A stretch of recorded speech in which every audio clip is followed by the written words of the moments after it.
Selamat siang Bapak, mohon izin perkenalkan saya Didi Kusuma Wijaya dari CGP Angkatan 7 Kota Denpasar.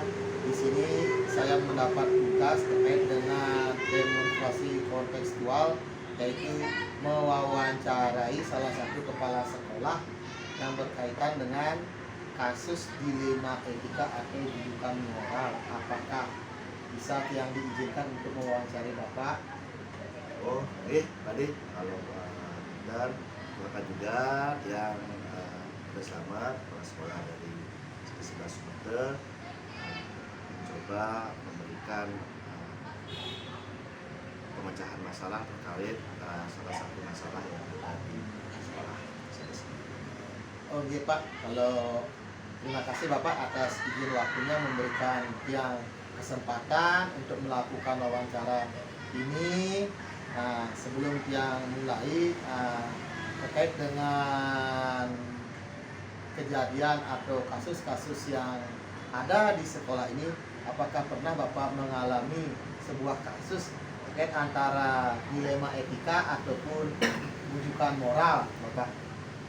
Kalau kasus di sekolah ini mungkin ada beberapa kasus ya, salah satunya itu ada kasus di mana salah satu guru saya di sini merupakan salah satu panitia yang dipakai dari dinas dalam kegiatan.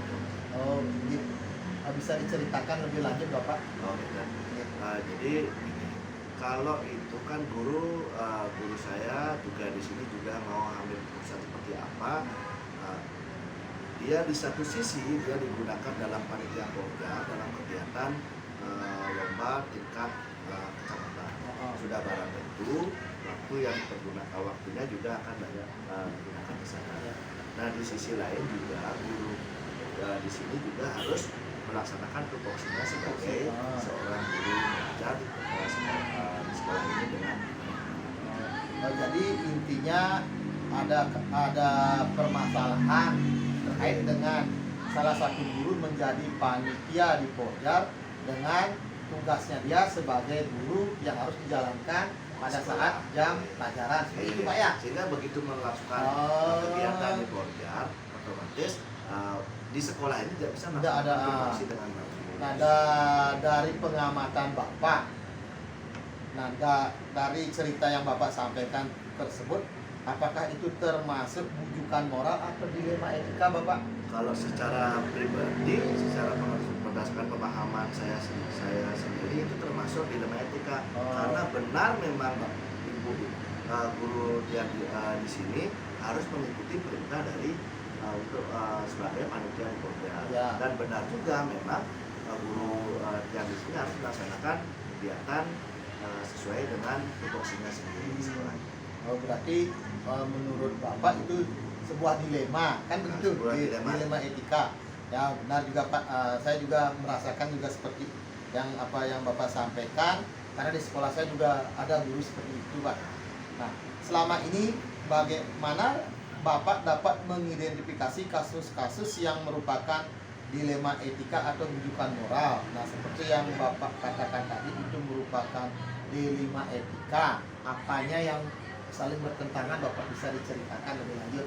Seperti saya ulang lagi, masalah dilema etika itu kan bahwa memang benar melawan kebenaran. Iya, benar. Jadi ini memang benar guru saya itu harus mengikuti kegiatan di sana. Iya. Jadi itu harus dilakukan karena itu adalah perintah dari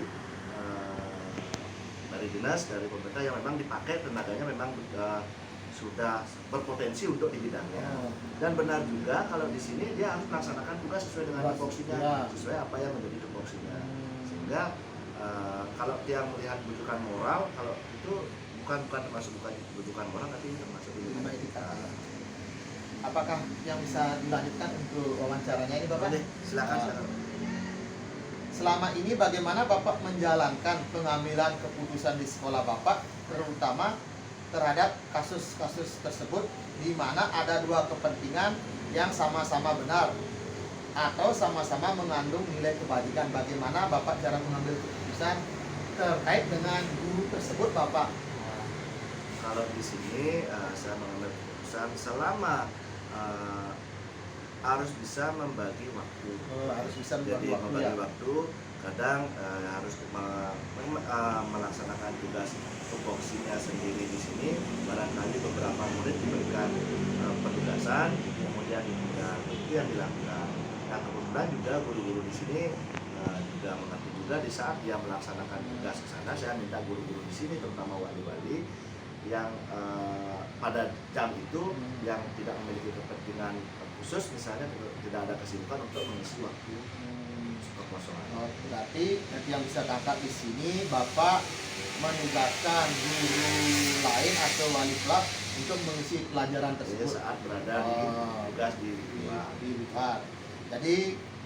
Jadi di sini bisa didapatkan bahwa pengambilan keputusan yang Bapak ambil itu sudah mengandung nilai-nilai kebaikan, kan seperti itu. Artinya berpendidikan berpihak pada murid dan kegiatan juga berlangsung di sekolah juga berlangsung ya. di dinas atau di tempat lain yang berkaitan dengan tugas tambahannya juga berlangsung. Untuk selanjutnya Bapak, langkah-langkah atau prosedur seperti apa yang bisa Bapak lakukan selama ini? Apa bisa diceritakan nggak langkah-langkah atau prosedur yang Bapak lakukan dalam pengambilan keputusan tersebut? Kalau dalam pengambilan keputusan secara umum dulu, ya, secara umum berdasarkan pemahaman yang saya terima itu, saya tahu itu kita melewati langkah-langkah yang telah dari 4 paradigma, kemudian ada 3 prinsip yang dipakai, kemudian ada 9 langkah untuk menguji keputusan tersebut. Nah terkait dengan masalah tadi, jadi saya di sini menggunakan prinsip dan mengambil salah satu prinsip dari 3 prinsip pengambilan keputusan tersebut. Karena ini berbasis peraturan. Karena sesuai dengan aturan ya sudah dalam tupoksi. Kemudian juga melaksanakan tugas tambahan yang memang merupakan mandat dari dinas. Jadi di sini Bapak menggunakan 3 prinsip, yaitu prinsip berpikir berbasis peraturan. Yang lanjutkan Bapak nih, hal-hal apa saja yang selama ini Bapak anggap efektif dalam mengambil keputusan pada kasus dilema etika? Kalau yang saya anggap efektif itu adalah bagaimana keputusan itu bisa berpihak kepada orang banyak. Sudah barang tentu tidak semua yang bisa diakomodir, kalau itu tadi ya. Jadi tidak semua bisa diakomodir, tetapi setidaknya bisa berpihak kepada orang yang lebih banyak. Kemudian yang jelas yang sebagai dasar di sini adalah tidak melanggar dari peraturan-peraturan yang memang menjadi regulasi kita di sini, tidak keluar dari peraturan tersebut. Dan yang satu lagi, kalau itu memang berpihak kepada kasus yang terkait dengan siswa, otomatis kita akan berpihak kepada siswa. Seperti itu ya. Berarti Bapak ini yang rasa sudah tepat dalam mengambil keputusan tersebut. Nah, apa rencana ke depan Bapak dalam pengambilan keputusan yang mengandung unsur dilema etika? Artinya keputusan ke depan ini Bapak. Itu kan sudah tadi Bapak ambil keputusan dengan cerita kasus sebelumnya. Nah sekarang rencana ke depannya Bapak bisa diceritakan kembali. Seperti yang saya sampaikan tadi, setiap rencana keputusan saya di sini pasti mengutamakan ya, seperti yang pahaman yang saya bilang tadi, ada 4 dilema, kemudian 3 prinsip, kemudian dengan pengujian 9 langkah. Yang jelas, kembali lagi hasil keputusan itu untuk kedepannya nanti biar bisa mengakomodir banyak orang, kemudian teman-teman di sini, teman-teman guru di sini, kemudian berpihak pada siswa. Yang jelas yang menjadi dasar utama adalah tidak keluar dari peraturan. Karena yang prinsip yang saya ambil di sini adalah prinsip berbasis peraturan. Seperti itu Pak ya.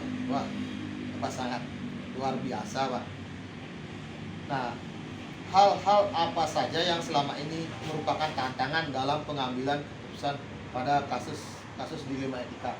Adakah sebuah tantangan atau hambatan Pak dalam Bapak mengambil keputusan tersebut? Nah, bisa Bapak ceritakan mungkin di sekolah terdahulu atau sekarang, hambatan atau tantangan yang dalam pengambilan keputusan pada kasus dilema etika. Kalau berbicara masalah hambatan tantangan sudah barang tentu pasti ada. Ya, apapun keputusannya tantangan hambatan itu sudah pasti ada. Yang salah satu yang paling menjolok itu kadang-kadang keputusan kita itu tidak bisa mengakomodir semua orang, sehingga ada beberapa orang yang merasa kecewa, tidak mau keluar dari zona nyaman, sudah biasa terjadi. Jadi bagaimana di sini tantangan saya, bagaimana biar membuat orang yang tidak mengerti tentang maksudnya bukan tidak mengerti, tetapi tidak terlalu memahami masalah peraturan itu, biar bisa mengerti apapun keputusan kita agar dia bisa memahami bahwa ini adalah kepentingan bagi menjadi kepentingan orang banyak. Bagaimana kita mengakomodir orang-orang yang merasa sedikit kecewa itu bisa mengerti dengan hal keputusan yang kita ambil. Itu yang sangat menjadi tantangan. Berarti tantangan karena keputusan yang diambil kadang-kadang ada beberapa pihak yang merasa kecewa, kan seperti itu Pak ya. Nah, apakah Bapak memiliki sebuah jadwal tertentu dalam sebuah penyelesaian kasus dilema etika? Apakah Bapak punya jadwal, misalnya ketika ada kasus sifatnya seperti apa, ada waktu khusus? Tolong bisa Bapak ceritakan kembali. Kalau masalah penjadwalan, kalau saya secara pribadi tetap melihat pada konteks dari permasalahan. Kalau permasalahannya itu bersifat urgent harus diputuskan dan itu memang bisa diputuskan secepatnya, mungkin tidak akan memerlukan waktu panjang, mungkin langsung bisa diputuskan seperti apa. Akan tetapi kalau memang itu keputusannya membutuhkan dari orang teman-teman sejawat, dari teman, dari pihak-pihak lain yang terkait, maka saya akan buat penjadwalan dalam pengambilan keputusan agar nantinya menghasilkan keputusan yang lebih menguntungkan orang banyak. Nah, berarti Bapak dalam pengambilan keputusan itu kalau bersifat urgent Bapak segera ya? Segera. Apakah Bapak melibatkan guru ataukah sendiri?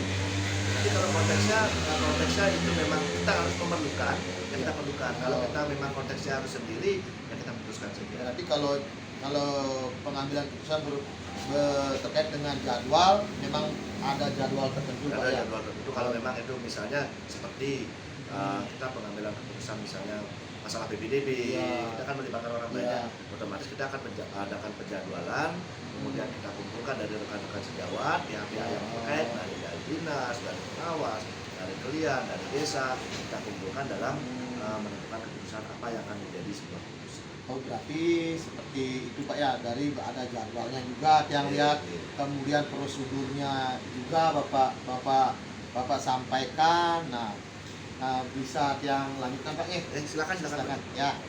Adakah seseorang atau faktor-faktor apa yang selama ini mempermudah atau membantu Bapak dalam pengambilan keputusan dalam kasus-kasus dilema etika? Dalam artian di sini adakah seseorang atau faktor yang selama ini yang membantu Bapak mempermudah dalam pengambilan keputusan dilema etika? Kalau masalah ada seseorang membantu, sudah barang tentu saya sudah banyak sekali ada yang membantu.